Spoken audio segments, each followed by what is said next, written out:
शतानंद जी द्वारा शिव धनुष तथा सीता जी का वर्णन। जनक महाराज कभी कलम जैसे उस वीर राजकुमार राम के सौंदर्य को देखते, कभी दुख देने वाले उस बड़े धनुष को देखते, अपनी पुत्री सीता की ओर देखते। उनके मन की अधीरता को जानकर शतानंद कहने लगे, मेरे को धनुष बनाने वाले शिव जी अपने पाश्रम में रहने वाली उमा का अपमान करने वाले दक्ष के यज्ञ में क्षमा रहित क्रोध के साथ इसी धनुष को लेकर गई थी। शिव जी की किए गए आघातों से उन देवताओं के दांत और हाथ टूटकर गिर पड़े। वे देवता भागे और अज्ञात स्थानों में जा छिपे। दक्ष की यज्ञ अग्नियां ध्वस्त हो गई। तब जाकर त्रिनेत्र तथा अष्टभुजा वाले रुद्र का क्रोध शांत हुआ। उसके बाद शिवजी ने देवों की थरथराहट देखी। उन देवों की आयु अभी शेष थी। अतः शिवजी ने उस दृढ़ धनुष को इस वृषभ समान वीर जनक के वंश में उत्पन्न एक खड्गधारी नरेश को दे दिया। इस धनुष की कठोरता के बारे में मुझे कहना ही क्या है। दीर्घ जटाधारी शिव तुल्य है। हे मुनिवर, विश्वामित्र, आपसे बढ़कर सर्वज्ञ दूसरा कौन है। अब रथ के सदृश जगन वाली जनक की पुत्री इस सीता का वृतांत भी सुनिए। एक बार हमने यज्ञ करने का उपक्रम करके लौह समान दीर्घ श्रृंगद्वय से भूषित दो वृषभों के अति भारी कंधों पर स्फटिकमय जुआ रखा और उस असंख्य रत्न खचित हल को बांधा और उसमें हीरे की बनी फाल लगाकर दृढ़ भूमि को जोता।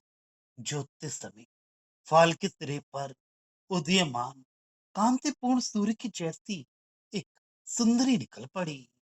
मानो भूमि स्वयं नारी की आकृति धारण कर निकल आई हो। वह इतनी सुंदरी थी कि क्षीराब्दी से स्वच्छ अमृत के साथ उत्पन्न लक्ष्मी भी अपने को छोटी मानकर दूर हटकर खड़ी हो जाए तथा हाथ जोड़कर नमस्कार करे। इस कन्या के गुणों के संबंध में क्या बताऊं। सभी सद्गुण इस लतांगी के पास रहकर नव जीवन पाना चाहते हैं और चढ़ा ऊपरी करते हुए इसके पास आ पहुंचते हैं। रूप सौंदर्य बड़ी तपस्या करके ऐसी कन्या को प्राप्त कर सका है। विशाल कर्णभरणों से अलंकृत इस कन्या के आविर्भाव से अन्य सभी सुंदरियां वैसे ही शोभाहीन हो गईं, जैसे सूर्य से प्रकाशमान नव से गंगा के भूमि पर उतर आने से अन्य नदियां प्रवाहहीन हो गई थी। हे सर्वज्ञ, जो सीता का पाणी ग्रहण करना चाहता है उसे धनुर्विद्या का चातुर्य अपने व्यापार में प्रकट करना होगा और उसके लिए भाग्य का भी बल होना आवश्यक है। ये दोनों बल किसी के पास एक साथ नहीं रहते। उनके पृथक पृथक होने पर भी पृथ्वी के सभी राजाओं ने इस सीता को प्राप्त करना चाहा।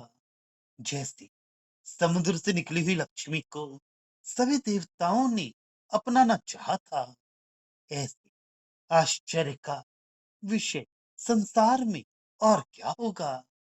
अपनी सूंड से मज्जल बहाने वाले मतगज के जैसे राजा अपनी भारी सेनाओं समेत कोलाहल मचाते हुए समुद्र के समान आते और सीता का पाणी ग्रहण करने की इच्छा प्रकट करते।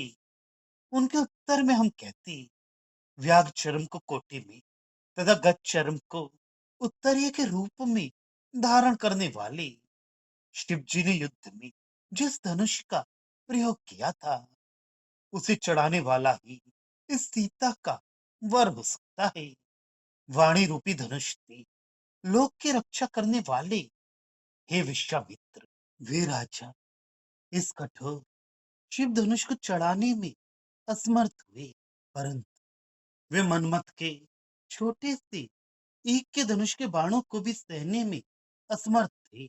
इसलिए वे कर्णाभरण विभूषित उस सीता जी को बहुत चाहने लगे, जिसके विवाह के लिए शिव धनुष पर्ण बनाया गया था। अतः वे हमारे साथ युद्ध करने आए।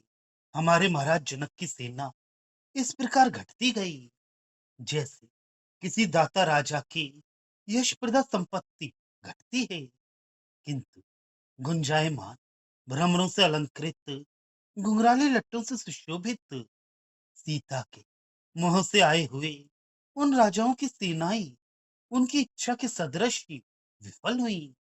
उज्जवल किरीटधारी देवों ने जब देखा कि बलशाली सुंदर भुजा वाले ये जनक वृषवाहन शिव के धनुष के कारण उत्पन्न युद्ध में शिथिल पड़ रहे हैं, तब उन्होंने कृपा करके इन्हें चतुरंगी सेना प्रदान की। उस सेना को देखते ही वे शत्रु राजा डरकर इस प्रकार भागे, जैसे रात में उल्लू को देखकर कौवे डरकर भाग जाते हैं। तब से अब तक अन्य कोई राजा इस शिव धनुष के पास भी नहीं पटका। वे रथी नरेश जो डर के मारे भाग खड़े हुए थे, कभी नहीं लौटे। हम यही सोचते रह गए कि अब सीता का विवाह होने वाला नहीं है।